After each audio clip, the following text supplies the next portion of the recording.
Hello, class. Welcome to another session with Mr. Smith. And let's start this off with a question. Does anybody remember HIV/AIDS? And that's the first question. Yes, Sarah. I remember. I know. Okay, very good. Second question. What were you taught about where it comes from? Yes, Johnny. I was taught it's a virus and they think it came from monkeys. Okay, very interesting, Johnny. Yes, Denise. I was told that it's a virus that came from Africa. Interesting. Okay. Those are some things that I remember being taught as well, but what we're going to learn today is you're wrong. Okay? The AIDS, we'll just call it issue, HIV, AIDS issue, originally started in the gay communities in LA, New York, and San Francisco, right around 1980. So it was quite a while ago. Many of you folks were not born then. So we are going to get into it today. Okay?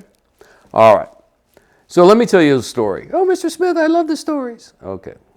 Here comes another story. Back in the mid to late 90s, I joined a softball league that was based, it was a park and rec league, and it was based in Hollywood. And there were some gay men on the team.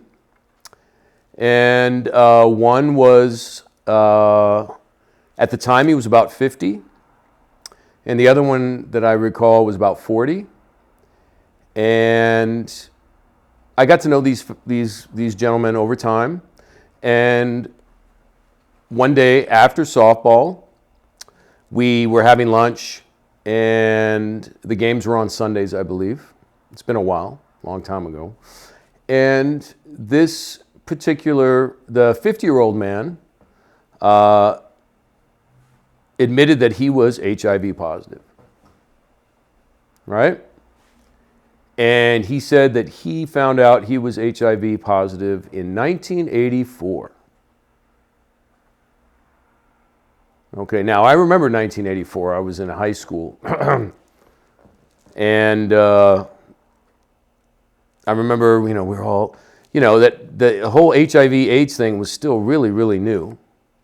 So it got me thinking, this guy tested positive for HIV in 1984, and I'm sitting there having lunch with this guy, and he's 50 years old, and it's more than 10 years after 1984. This had to have been maybe 1995, 96, maybe 97, somewhere in there. And he said something very interesting.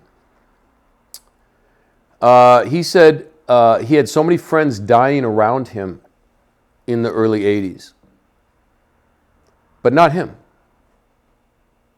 And he's still playing softball, and he's 50 years old. Now, another interesting thing about this 50-year-old man, he might have one beer after softball. And any of you people out there that play in a park and rec league, softball, basketball, hockey, whatever it is, it's more important to drink beer instead of actually win the game sometimes. Right? It's recreation, it's exercise, it's for fun. And you know that softball players party. And, whatever sport you're playing, right? But this guy might have one beer after softball. Another thing he said one time to me, he said he thought that marijuana was immature when he was in the 9th grade. So my point is, he never did any drugs. And like I said, he hardly drank any alcohol. This guy was a very ambitious guy. He was a Hollywood agent, and I'm not going to mention who some of his clients were, but they were some of the biggest TV stars anyway of the 90s. So this guy was, he was an ambitious guy. He did, however, admit that he plays around in the sex clubs. And but here's the thing. Keep that in mind for the rest of the lesson. He never did any drugs. Okay, keep that in mind. Oh, well, he said something very interesting, something else he said very interesting. He said it was the medications that made him feel bad. And he didn't look so good. I mean, he was still playing softball at 50, and he wasn't sick or anything. But he said it was the AIDS medications that caused issues with him. He looked kind of skinny, and I guess the word is gaunt. And the other guy, and as somebody who is not gay, I felt very almost privileged that they would open up to me with this. And it wasn't the whole team that was having lunch. It was just about 5 of us. And the other guy was about 40. And he admitted, oh yeah, I'm HIV positive as well. And he found out he was HIV positive, I think he said in 1992 or something.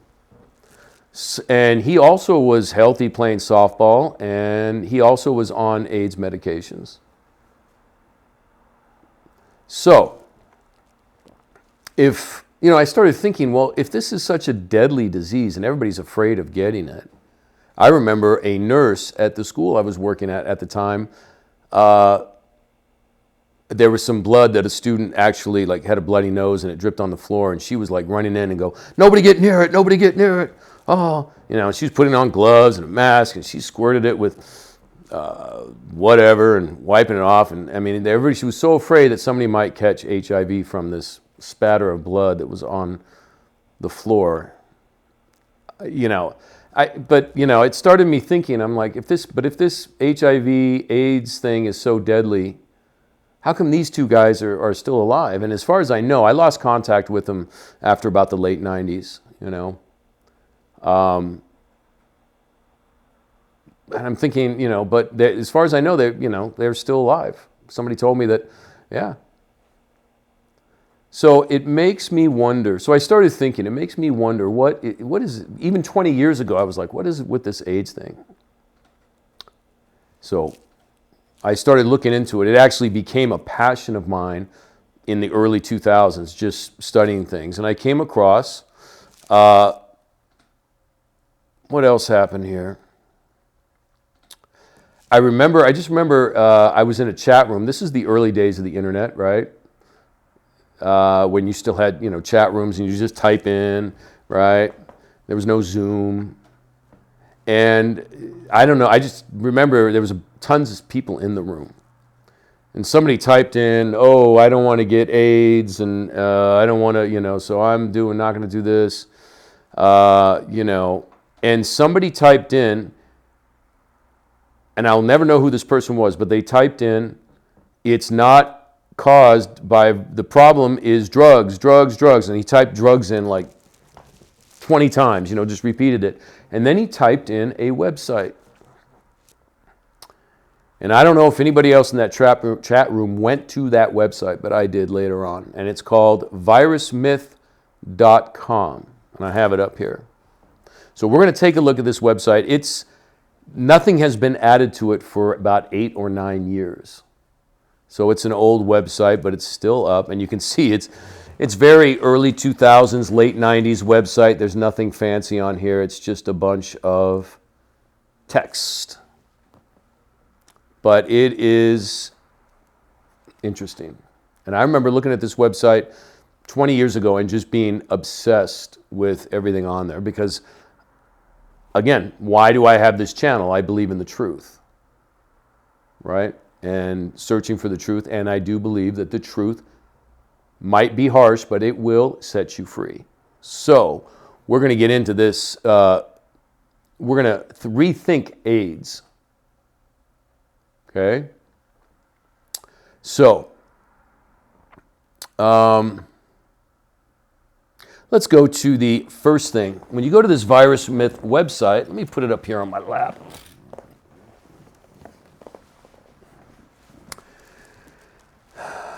Okay? And this is a Rethinking AIDS website. Oh, let me have my notes here. And it says, quote, If there is evidence that HIV causes AIDS, there should be scientific documents which either singly or collectively demonstrate that fact, at least with a high probability. There is no such document. That's a quote from Dr. Kary Mullis, a biochemist. Okay? He won the 1993 Nobel Prize for Chemistry. This guy's no joke. Oh, and guess what? Kary Mullis invented what is called the PCR machine. I believe it stands for polymerase chain reaction. He invented that machine. And that's the machine that they used to test to see if somebody has HIV. They also use that test to see if somebody has COVID. And he made it very clear back then that the PCR machine was not designed to test to see if somebody has a sickness or not. In fact, you can run, if you run a person's sample through the PCR machine enough times, it will detect something. Its job is to separate out various sized molecules in your body. We all have them. Something to think about. I'll give you a minute to think about that. A Nobel Prize winner in chemistry who is openly saying there's no evidence now that HIV causes AIDS. And I'll tell you a story about Dr. Kary Mullis to show you what kind of person this man is, right? He was hired right around that time in 1993 by a pharmaceutical company. And if you watched my last lesson on should you trust doctors, you know how I feel about pharmaceuticals. Well, he got hired and was going to get paid a handsome stipend to give a lecture to all these people for this pharmaceutical company who wanted to develop AIDS medications. And he got up there and, well, first of all, he said, okay, if I'm going to do this, I need to do my research, okay? So he went and this is where he went and did research on HIV causing AIDS, and he saw that there was no research. And he even asked a technician or a lab worker at the pharmaceutical company, he says, he asked the technician, he says, where's all the evidence and data that shows that HIV causes AIDS? I can't find any. And the lab researcher said, well, everybody knows it causes AIDS.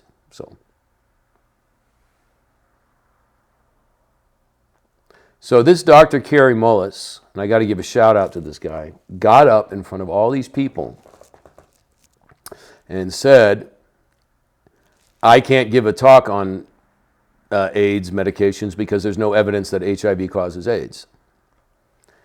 He didn't get the money. He was accused of being you're a monster. Oh, how can you do that?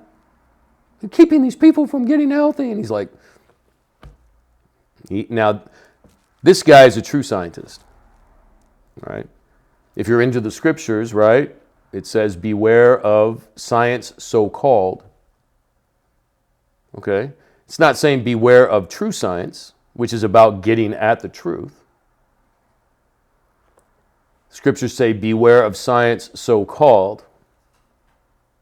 Okay, so Dr. Kary Mullis is following that scripture. He's like telling people, hey, come on.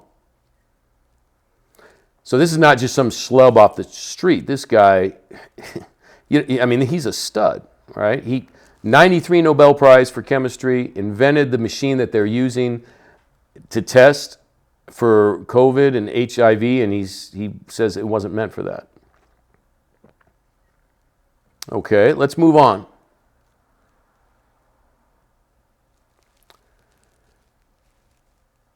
Look at this quote from Dr. Heinz Ludwig Sanger, professor of molecular biology and virology, in Germany, München. Another heavy hitter, right, in the science world. He says, up to today, there is actually no single scientifically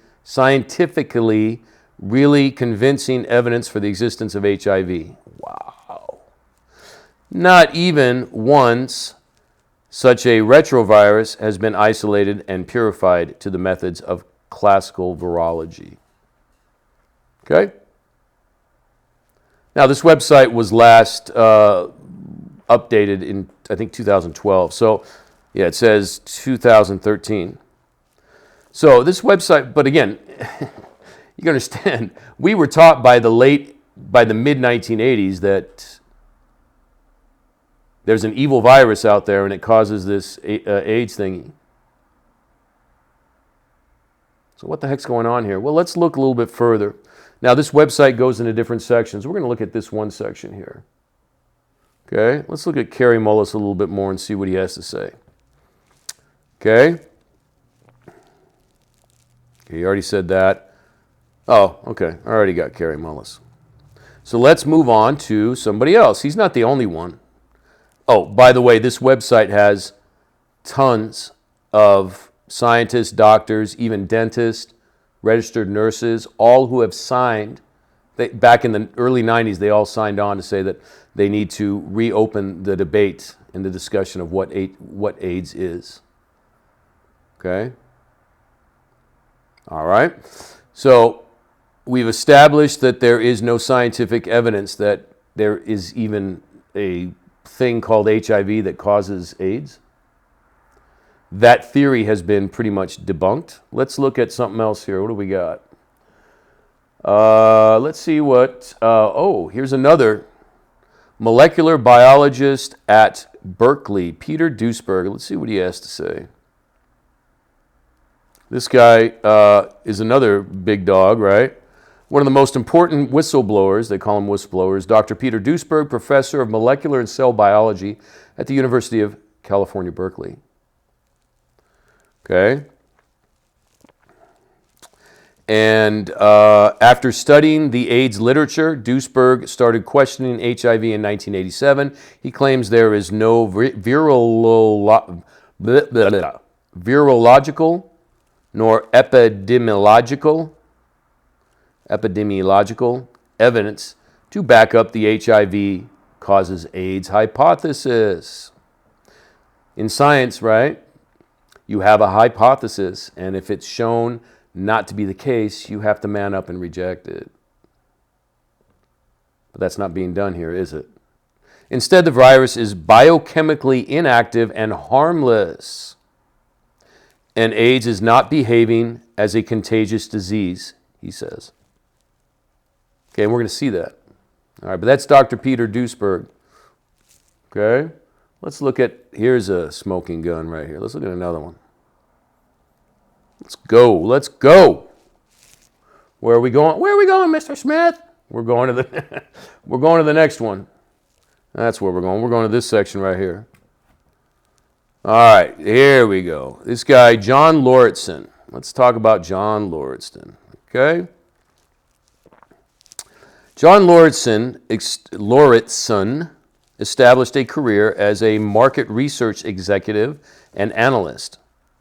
So another very ambitious guy, but he also has been a gay activist, so he's a gay man, I'm assuming, and scholar since the earliest days of the gay liberation movement. He covered the AIDS war for the New York Native. I guess that's a paper. All right, so we're going to look into what John Lauritsen has to say. Okay, and I put it on here. Oh, okay. Oh, okay. Hold on a second here. Where did we go? This, I found biography. Oh, here we go.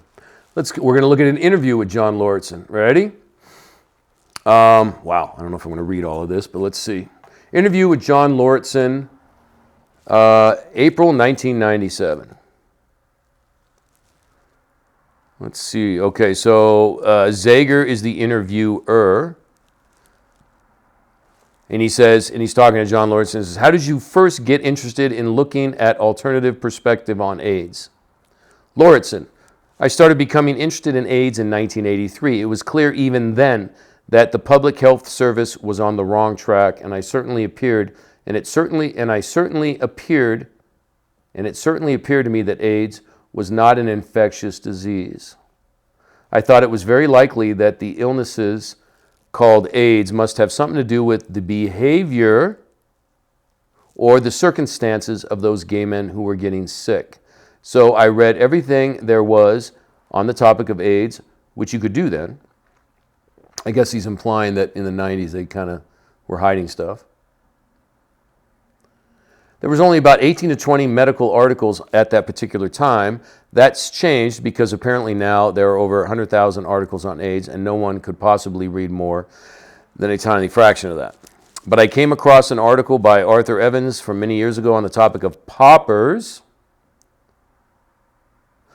and it mentioned Hank Wilson in San Francisco. It struck me as very likely that there could be a connection there.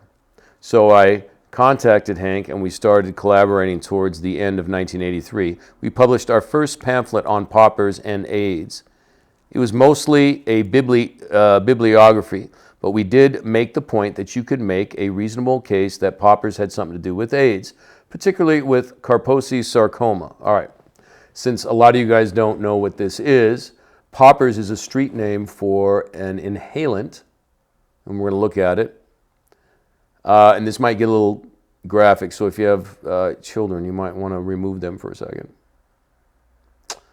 But we got to go there. We got to go, because that's how you learn. Poppers is an inhalant. Its technical name, amyl nitrite, which comes from crude oil. It's an organic molecule. There are variations. There's isobutyl nitrite, but amyl nitrite is the technical name, but they call it poppers, and it's specific to men who engage in homosexual acts, especially receiving, if you know what I mean. I'll try to keep it clean. Okay? So basically what this guy, John Lauritsen, is saying is that he was interested in looking at the possibility, and we're going to look at it later that it was more than a possibility, it's pretty much a done deal, that popper use among gay men when they're involved in sexual behavior is toxic and damages your immune system. So in other words, he wanted to talk about the popper or / amyl nitrite use as a reason why these guys were getting sick. Okay. Now look what he says here. He says, so John Lauritsen went to San Francisco, went to the gay community there. This was like in 1982 or 83, to talk about what was the cause of this thing that was, because gay men were getting sick. And we're going to talk about only in the communities in LA, New York, and San Francisco, by the way. So that's another interesting thing you want to keep in mind. Think about that. It was only in those gay communities, in those 3 cities. Now, and we're going to talk about the craziness that was going on in the 1970s in those 3 communities in a minute. Okay, we got to go there. Okay, so anyway, he went to San Francisco to meet with some of the gay community leaders in San Francisco and to talk about popper use as a possible, and drug use in general, okay, as a possible reason why these gay men were dying and getting sick. And this is what he said. He said, quote, "We were viciously attacked. Hank Wilson was called a gay traitor in the gay press for criticizing this dangerous chemical," meaning poppers. In 1986, we published a small book called Death Rush, Poppers and AIDS, which I think was one of the very first works to use Koch's postulate to argue against the AIDS virus theory. Okay. What's Koch's postulate? You might as well go there too. Those of you that have studied biology probably remember this. But Koch's postulates are the standard rules in microbiology used to determine whether a particular microbe, meaning a virus or germ, bacteria, causes a particular disease. The postulates are, number one, the microorganism must be found in all cases of the disease. Number two, it must be isolated from the host and grown in pure culture. Number three, it must reproduce the original disease when introduced into a susceptible host. Number four, it must be found in the experimental host so infected, and the growth of symptoms in the newly infected host must correlate to growth in the numbers of the microbes present in the system. Okay? I'm not going to get into Koch's postulate here, but we might get into it at another lesson. But guess what? HIV did not meet the Koch's postulates as the cause of AIDS. Okay? Because at least 4,621 documented cases of AIDS had no trace of HIV.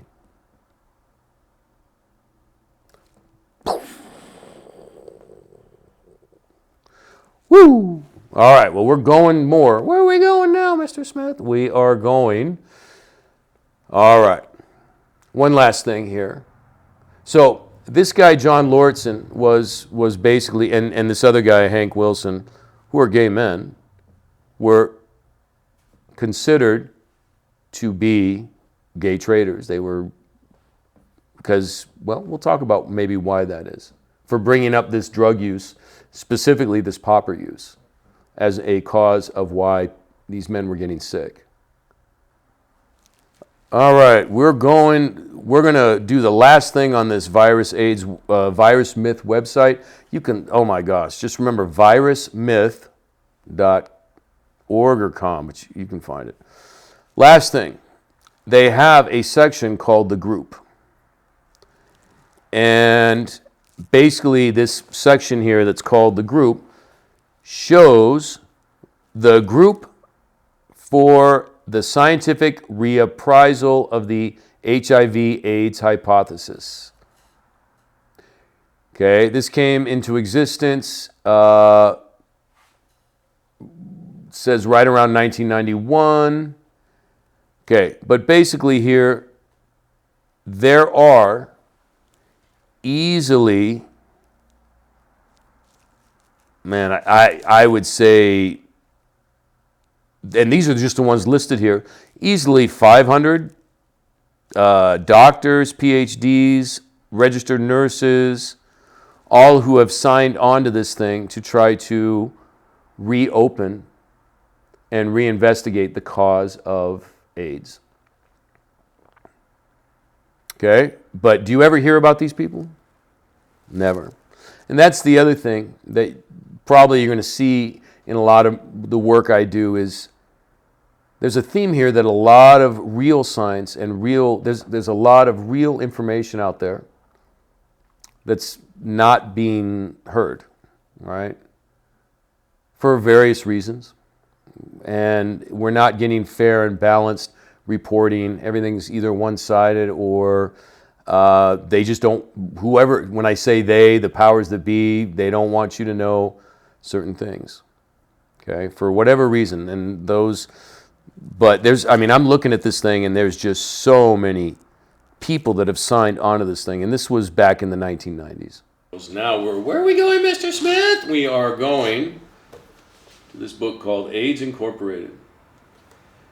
I'm assuming it's kind of hard to find, but it's been pretty much forgotten.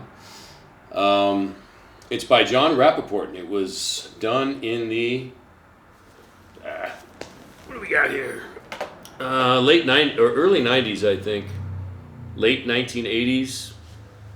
Anyway, but this was, and John Rappaport was an investigative reporter in the 80s, and he was very interested about this whole AIDS epidemic that occurred, right, in the gay neighborhoods in New York, LA, and San Francisco.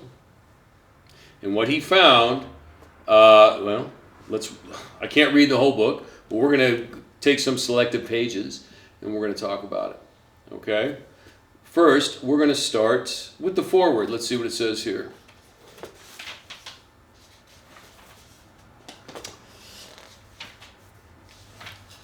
Forward, it says, I think I'm going to need my glasses for this. Let's see here. It's weird. Sometimes I need them, sometimes I don't. All right. Here's the foreword. It says, "Science media myths shattered, hope revealed. AIDS Inc. is a powerful statement about the true cause of AIDS. The cure follows naturally." John Rappaport has studied the scientific, political, and media responses to AIDS. So you have to imagine, back in the 1980, right, it was in the media that these gay men were strangely getting sick, and their immune systems were basically crashing and couldn't fight off things that that a person with a healthy immune system would normally fight off. And then eventually by 1984, that famous declaration by, I think it was Madeleine Albright, I don't know, but one of Reagan was the president at the time, she got up there and said, "We found the cause of AIDS and the cure is just around the corner," right? So all of a sudden, that's when we all they told us that it was a virus. And it was sexually transmitted and all this stuff. But let's see what John Rappaport says. John Rappaport has studied the scientific, political, and media response to AIDS, and he provides an explanation which differs from what you've heard heretofore. A virus model of causation does not fit the scientific facts. So this just backs up what the virusmyth.com was saying. Okay, the multifactorial model is a threat to the well-being of the international pharmaceutical giants, megalithic national research institutions, and aspirant Nobel laureates. Okay, so that's the forward. Let's go to the next part. I'm not going to read all this. Let's go. A little more. Let's look at the introduction here. So this is John Rappaport. He says, "In the course of writing this book, I found many scientists who wouldn't talk on the record. They felt their jobs or grant monies would be jeopardized if they backed up their grievances, and they had serious grievances about the way AIDS is being researched and explained to Americans." Okay, now remember I told you a few minutes ago about Dr. Kary Mullis. You know, that guy, last time I heard, he was living in an apartment in San Diego. Okay, so this is a guy got a Nobel Prize for chemistry in 1993 and gave up a lot of money for the truth. Okay, just wanted to throw that out there.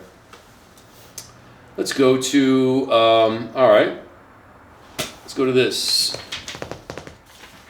Okay, Chapter 1, AIDS on TV. Let's just read a little bit of this. Okay, now you got to put yourself in the mindset of early 1980s. Face it, what most of us know about AIDS comes through our television sets. But because information on AIDS is scientific, it's hard to be selective. We aren't doctors, therefore we have to trust that what we're seeing and hearing is true. Unfortunately, that is a mistake, he writes. AIDS is a word which, through repetition, has become a sword, a piece of hypnotic death dealing. I like the way he says that. Okay, so that's just something he wrote there. Let's move on. Chapter 2, dying of what?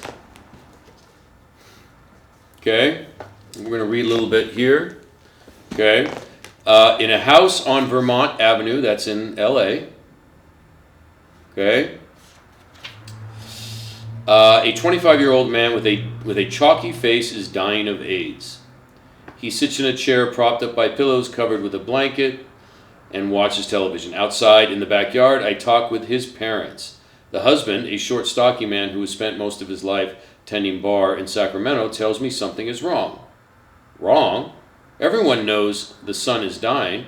What could be wrong outside of that? The mother nods in agreement with her husband. Quote, "I don't think this is AIDS," unquote, the father says. Quote, "They've diagnosed him, but this whole thing has to do with drugs he had in Vietnam," unquote. You got to remember, this is maybe 1979, 1980. They labeled this young man, he was only 25, with dying of AIDS, with having AIDS and dying of AIDS. But the father clearly states that he had drugs put on him, probably Agent Orange, while he was a soldier in Vietnam. If you don't know, a lot of the soldiers that fought in Vietnam were exposed to toxic chemicals.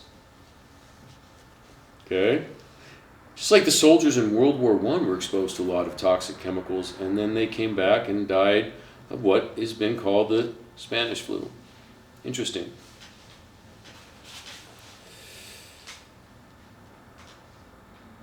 Right. The father says he got exposed to pesticides and was doing heroin. So, here we have a young man that was labeled as dying of AIDS, but was exposed to massive pesticides and also did heroin. You think? You think maybe there might be a problem there? Okay, so what I'm getting at is people are being labeled as having AIDS when there is a glaring other reason besides some sort of scary virus that caused them to get sick. Here's another quote in this section, right? Quote, let's see. Then, in Venice, California, there was a man who had just been diagnosed as having AIDS. He called me through a mutual friend, told me he wanted to give me information for the book I was writing, for this book. Quote, I have no symptoms, he said. I just tested positive for the HIV virus and my doctor wants to give me the drug AZT. He says I have AIDS. This sounds preposterous. I ask, meaning John Rappaport, how can he diagnose AIDS with only one blood test? Are you feeling sick?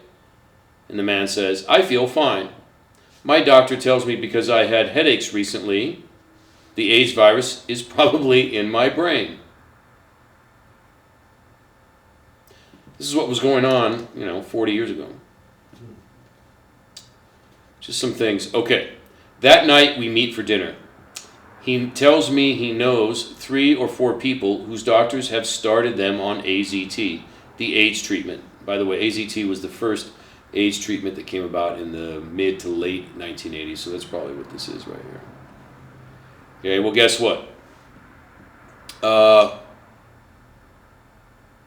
Even though they tested positive for the AIDS virus, which we now know is not a reliable test because the guy that invented the machine, Kary Mullis, admitted that you're not supposed to use it to detect for sicknesses. And then they prescribe AZT. Well, AZT, ready, is a highly toxic drug that damages bone marrow and causes anemia. People who take it become so anemic that they often need blood replacement by transfusion. So why in the world would a person who has no symptoms be taking such a drug? Moving on. Let's go to number 4. Chapter 4. Chapter 4 is titled, this is a great book though, if it's a pretty easy read. Chapter 4. It's titled Chemical AIDS. Okay, and I think, okay. Get this. The New York doctor and I had another discussion of so-called AIDS symptoms. So here's a doctor talking to this John Rappaport. Quote, the doctor says, there are other drugs you should know about. He said Preludin and Atropine, for example. Preludin was taken by some men in the gay bathhouse scene. It's a form of speed. If you look at the adverse reactions, you'll think you're reading a mishmash of pre-AIDS, AIDS, and slim symptoms. So, Preludin, which is a form of speed, drugs taken by men doing maybe getting a little crazy. You know what I mean? Okay, we'll talk about that at the end. I don't want to be a jerk about this, but you can't get too crazy out there. Okay? All right.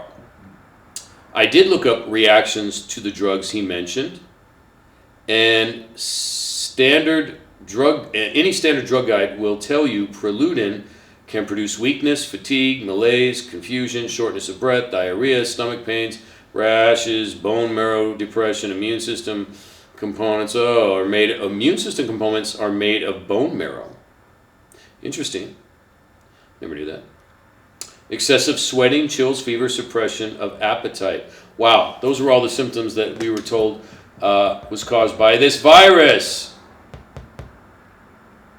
So that guy, that random anonymous guy in the chat room 20 years ago that typed in "it's drugs, drugs, drugs," that's killing people. It's, it's referring to AIDS. I think he's right. So let's go back to this. Atropine, an anti-parasitic drug used when intestinal parasites begin to take a toll among gays in San Francisco. When you stick certain things in certain areas, yeah, that's not healthy, okay? Especially large objects. In the mid-1970s, also has a familiar list of symptoms it can bring on: diarrhea, abdominal pain, skin eruptions, hepatitis, aplastic anemia, dermatitis. Okay. So, look, this doctor told me, medical people who see lots of AIDS patients know that many of them develop certain types of infections. They have skin problems, rashes, inflammations. They have fungal infections that don't go away. They have yada, yada, yada. They're fatigued. They're weak. Okay.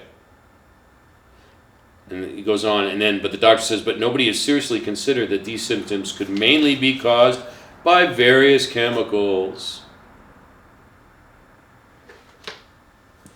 Moving on. Let's go to page 38. Okay, this is chapter 5. Who popped the poppers? Let's look at... Okay, here we go. Now, this is the big one. This is the one, when I heard about this, I'm like, okay, I'm sold. That AIDS is not caused by a virus or a particle that gets passed sexually. It's drugs.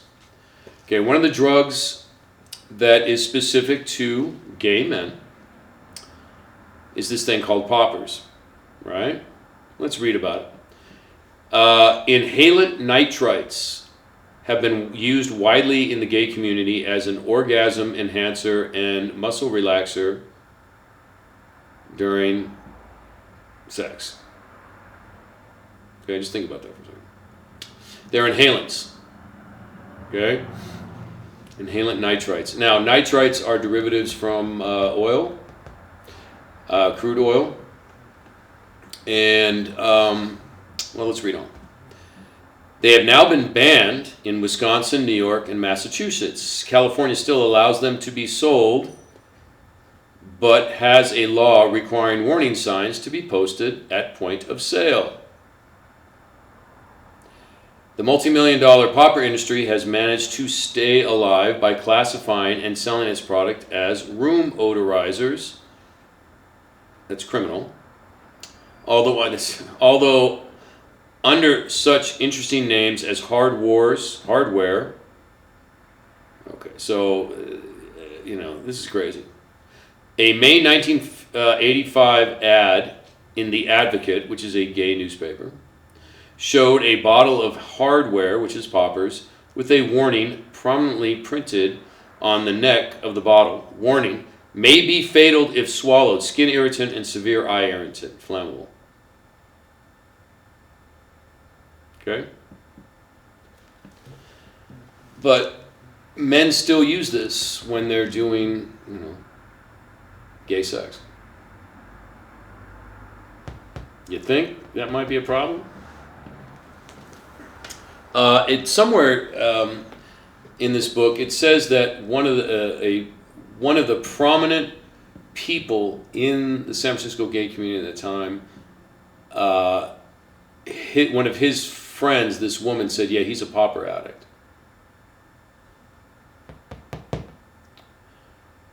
I know this is hard hitting.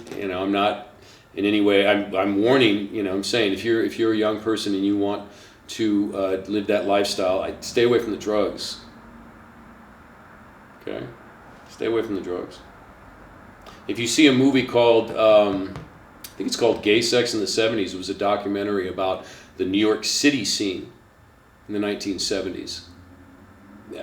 It was, gay men were out of control. They were just like sex-crazed maniacs and doing drugs and all kinds of crazy things.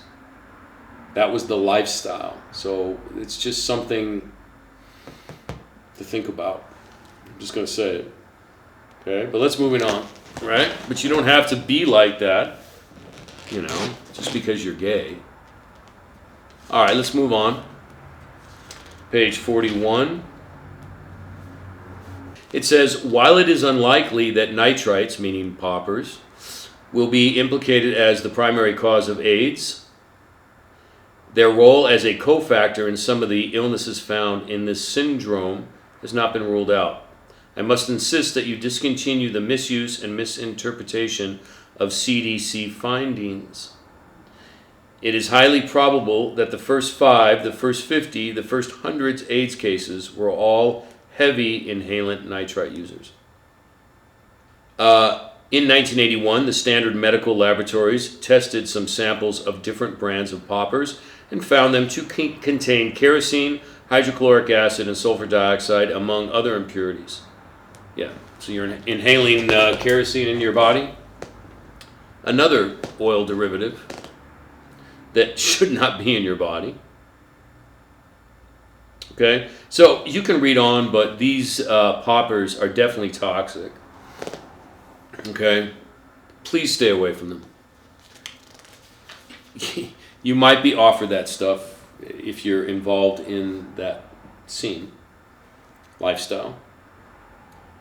Okay, page 43. Get this. Let's read this. This is chapter 6, Drug and AIDS, an interview with an AIDS clinic administrator. Jack True is a hypnotherapist. Since 1982, he has interviewed about 600 people with AIDS. For the last year and a half, he has worked as administrator of the Natural Therapies Medical Clinic in Santa Monica, California. He is one of several people with whom I have discussed AIDS patients' background profiles. Since published studies along this line leave out one or more important factors, this best information at present comes from people like Jack True. What he says correlates with observations of others I've talked to. Question to Mr. True. What are the most commonly held factors you've found since 1982 in people with AIDS? True. In all the people I've encountered, there's been a high level of stress, occupational and relationships in the way they play. They are party people, by and large, into nightlife, heavy drug use, recreational and medical drugs, and promiscuity. Question, what are the percentages of gay and straight people you've seen? Answer, about 70% gay, 15% bisexual, 10% straight. Of the straight people, what were the most commonly held factors? Answer, drug use, medical and recreational. Not just recreational, medical. Stress in family relationships, not so much the promiscuity, some but not much. Question, since you started working at the National Therapies Clinic, would you say you've seen a representative sample of people who've been diagnosed with AIDS? Answer, I've seen very few people without education. Most of these people are professionals. Oh, the question was, what type of people that he sees that have been diagnosed with AIDS? And the answer is, I'm not going to get into all of this, but he goes into the demographics. Okay?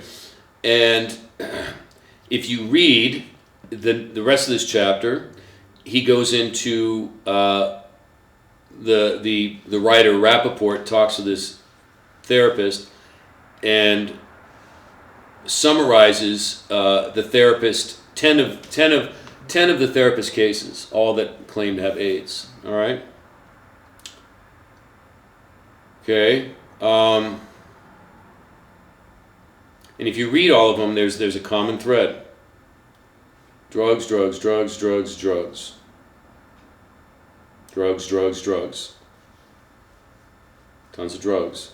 Drugs, they're making your mind into mush. You hear me? I'm not going to get into that. You can read that. But let's go to the next thing. Page 47. This is another thing I wanted to talk about. This is Chapter 7, Years of Antibiotics. Okay, so let's read about this a little bit. Antibiotics, by many accounts, have been overused tremendously in certain pockets of the American gay community in the last 15 years. In this, such gays represent an extreme example of general overuse, particularly in hospitals. From reports of several clinicians who interview people with AIDS, there are cases where these people have taken antibiotics for 10 years continuously. People. I don't believe in antibiotics at all, right? Bacteria are one of your is one of your first lines of defense for your immune system. They live in us, and they're cleanup crews. They help clean up your body after you've been ill. They belong in our body. When you take antibiotics continuously for 10 years, do you know how much you're damaging your immune system? You're throwing your whole body off. So you think this might be another reason why some people were dying of AIDS? And why were these guys taking antibiotics? Well, the ugly truth is they wanted to take them before they went into the sex clubs and bathhouses, thinking they were protecting themselves from STDs. But in fact, they were damaging their immune systems. Now, who are these doctors that are, selling them the antibiotics and making money hand over fist over that? Okay? Things to think about. Okay? Just thought I'd throw that in there. So not only were these guys taking, they're just taking, let's recap. What was that speed thing? I forgot the name of that. That causes all kinds of problems. Again, the biggest one is poppers. And that's the one that's very specific to gay men only, right?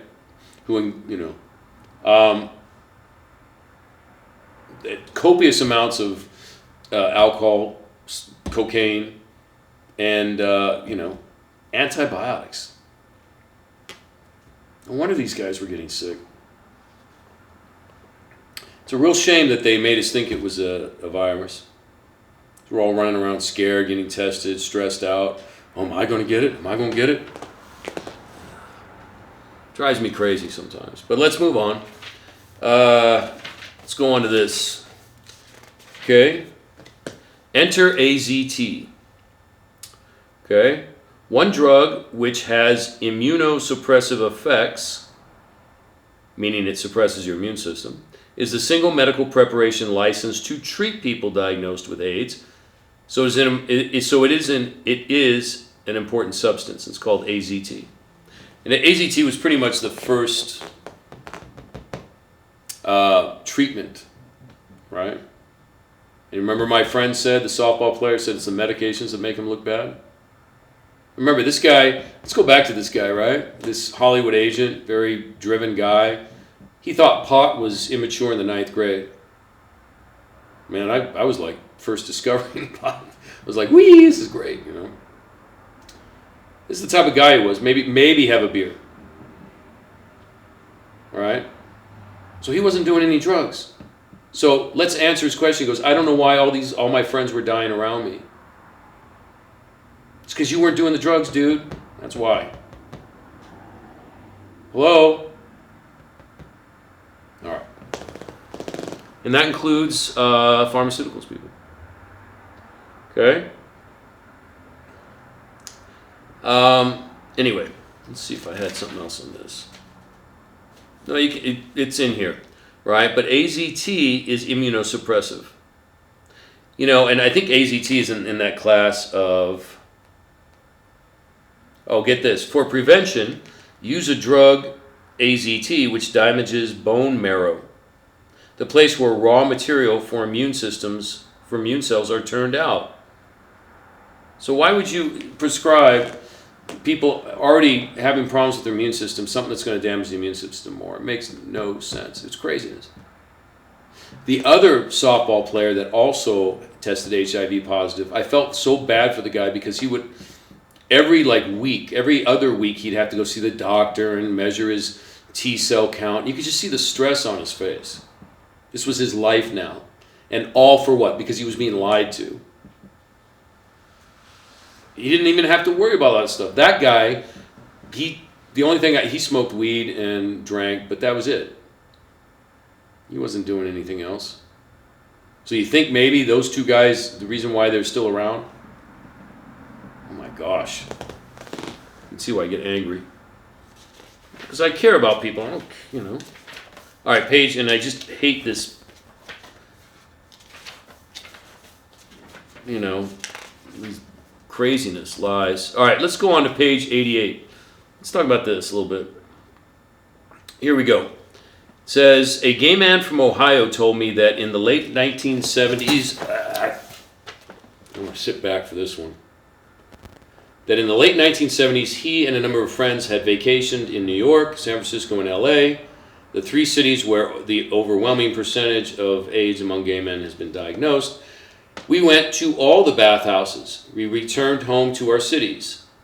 These cities never developed anywhere near the percentage of AIDS among us as in, say, San Francisco.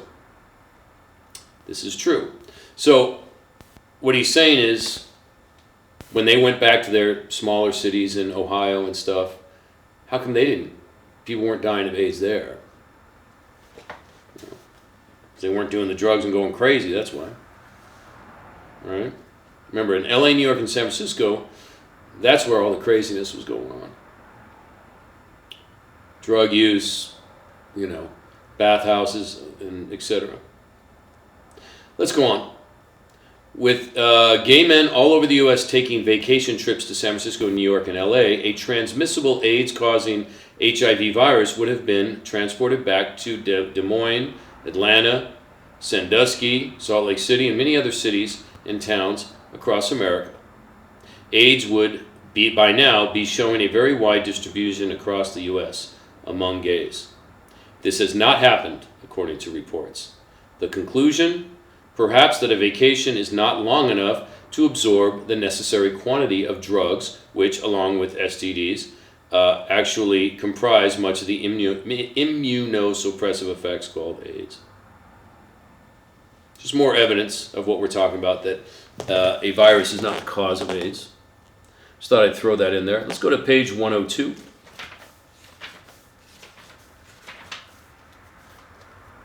Page 102. Okay, so pneumocystis, is one of the AIDS symptoms, right? In other words, if you had a pneumocystis, and I'm not even sure what that is, but at that time, a doctor would say, well, you have AIDS. Let's read on here, okay? The myth of pneumocystis is that it was extremely rare before AIDS, that it was almost unknown. In fact, the other myth is that if two people have pneumocystis, they both developed it from the same cause. This is preposterous. In 1980-81, the first 5 cases of gay men with pneumocystis were reported to the CDC from Los Angeles. The CDC report on these cases and a commentary are the subject of a later appendix. For now, it is sufficient to say that the examining doctors assumed these 5 men had developed pneumocystis for the same reason, when a search of the literature on the disease would have shown that that is a very shaky assumption. Promoting pneumocystis as a very rare and coming from one unknown cause did a great deal to convince people that we had a new disease on our hands. All right, so these doctors didn't do their research. So that's another reason why this is out there. Let's talk about the reasons why this AIDS thing is still around, right? It's greed,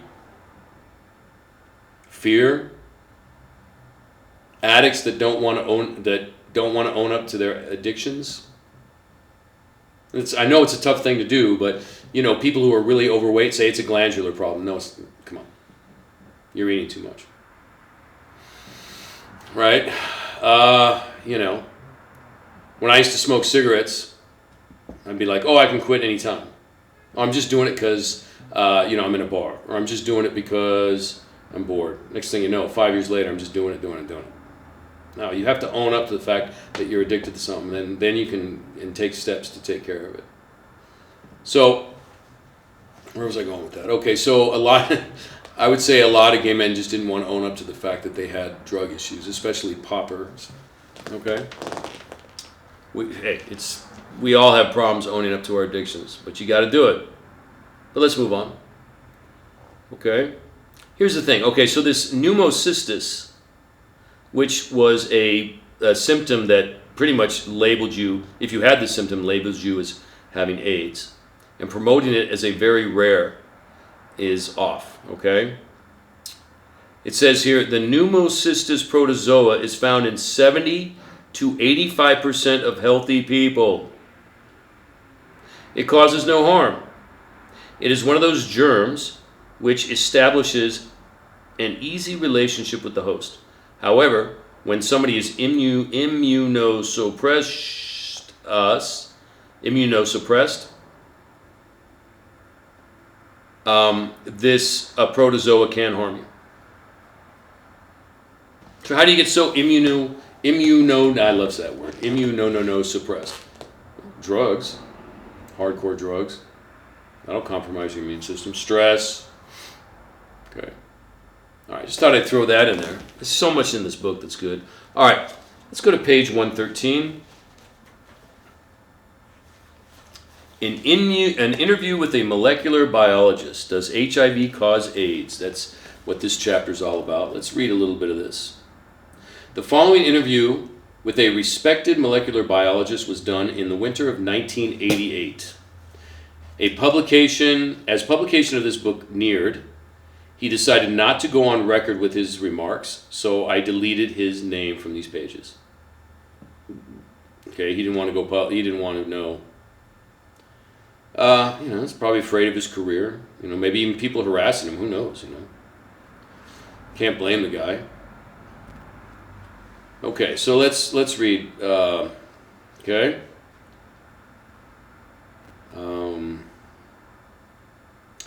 It is important to understand that at no time did this scientist retract anything he said, nor did he feel, some months after our conversation, that the considerable force of his remarks needed tempering because of a recent research development concerning AIDS. On the contrary, he has become more convinced than ever that HIV has not been proven to cause human disease. Well, we kind of know that by now.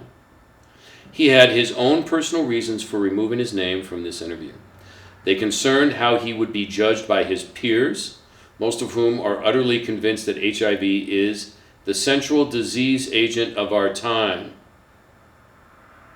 Interesting. Sound familiar? History repeats itself. He told me, I can't figure out for the life of me why they think so, meaning that HIV causes AIDS. He has the quality of research deteriorated so badly? Let me answer my own question. Yes. So he's basically saying that people aren't doing the research. They're just going with things. Oh well. Right? Remember Carrie Mullis asked that researcher, I can't find any research that says that HIV causes AIDS. And the guy says, well, everybody knows it. Just go with it. Wow. Just doing my job. All right, let's read this. In this and the next conversation with Peter Duisberg, both men maintain, remember Peter Duisberg is the molecular biologist from Berkeley, both men maintain that not only is HIV unproven as the cause of AIDS, it is latent, dormant, it lies around without replicating, without spreading. There is no evidence either that it destroys human cells in the body. There is no conclusive evidence that it gives rise to indirect mechanisms which in turn destroy cells or harm the body. When the actual virus can be found in a person who has been diagnosed with AIDS, and remember that's not always the case, its concentration is so low that special lab procedures have to be used to induce it to grow in a dish outside the body, so that then it can be detected at all. It exists in so few cells that even if it did destroy them, the result would be like a pinprick. Wow. I just wanted to read this, and we're coming to a close here. It is important to note that whether one agrees or disagrees with the way these two scientists characterize the personality of HIV, that virus is still unproven as a cause of disease. Question. You have read a great many professional papers written on the subject of AIDS. What is their general quality? Answer. This is Peter Duisberg. Their general quality is poor. Poor relative to good virology. Poor relative to papers with well-established assembled statistics. Poor compared with rational thought. Question. Any speculation as to why this is? Answer. It's a very important epidemic. Question. I don't understand. Answer. It's an easy field in which to get money to do experiments. It's an easy field to publish in. People tend to publish hastily. So, this disease provides a lot of jobs for people. Question. Why are so many researchers convinced that HIV causes AIDS?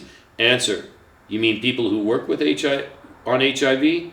I don't know why they think it causes AIDS. I think there's a lot of circumstantial evidence you can use to convince yourself that what you're working on is important, is worth doing. There's a tremendous amount of authoritarianism in science. When everyone is telling you that this is so, meaning HIV causes AIDS, it's easy to convince yourself that indeed it must be so. Otherwise, how could all the people be working on it? Unfortunately, that seems to be the human condition, right? We can convince ourselves to believe a lot of things, even though the evidence is right there. Okay, but again, this channel is dedicated to opening up people's eyes, and the truth might hurt, but it will set you free. All right, moving on. Last thing in this book I'm going to go into. It's not that big of a deal, but it kind of ties politics with it. It says media and the AIDS party line. A lot of things. Those of you that don't know, when Richard Nixon was president in the late 1960s and early 1970s, he declared a war on cancer. And scientists were drafted into the ranks and had to fight this battle. So there's a whole industry dedicated to fighting diseases and all this stuff. So is it possible that they don't want these diseases to go away so they can keep fighting them? Yeah. So that's something else to look into if you so desire. But this book is awesome. Okay. Some final thoughts here.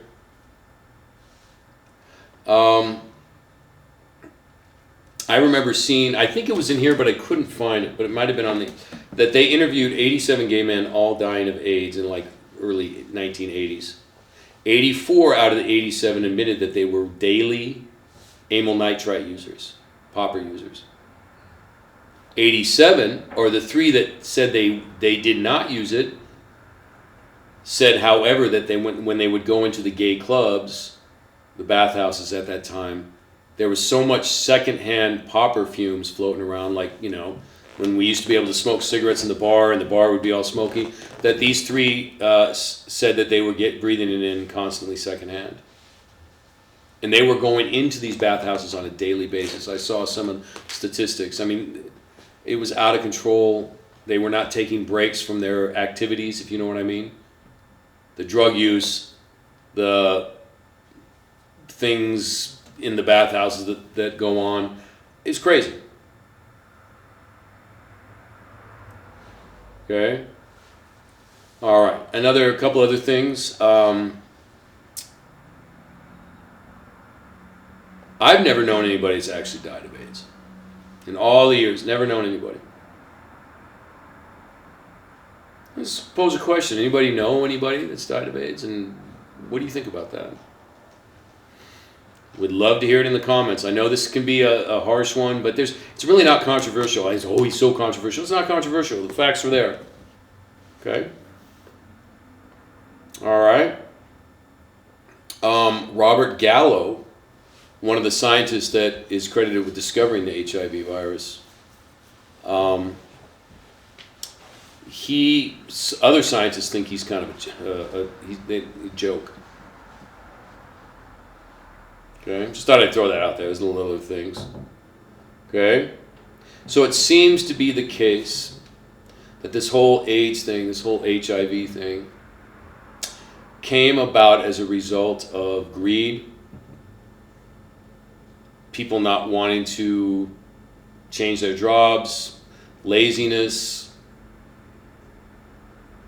fear, denial, all things that when those, what I call them things, right? When those things like greed and denial, when they're in place, they cause a lot of human suffering.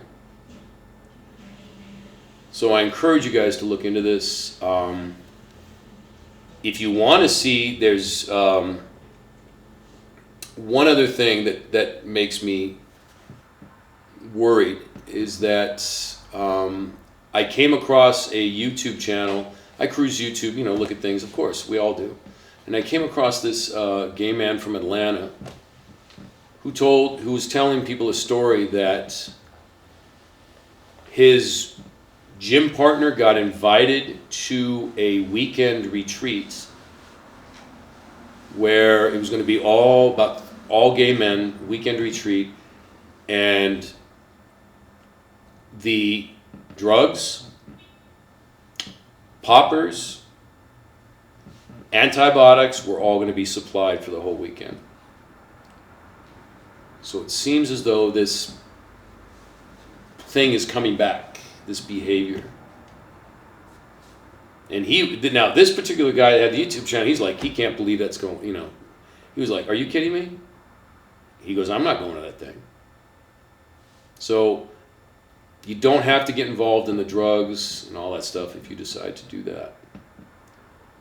Okay?